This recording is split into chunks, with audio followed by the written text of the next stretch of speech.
nasa aeroplano na kami. Pa-take off na kayo. Pa-take off na. Saan daw ho kayo dadalhin? Sa impyerno. Sino ho ang kasama ninyo ni dating President Duterte? Hindi ko kilala. Kayo nung dalawa lang ho, wala ho kayong kasamang pamilya, wala kasama ibang abogado? Wala.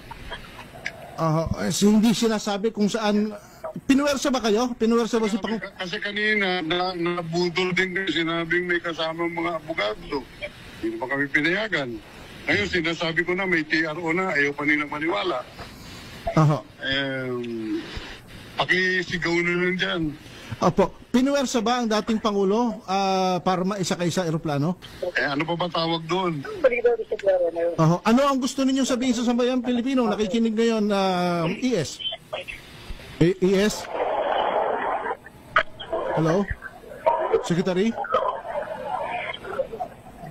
Nawala. Hello, Secretary?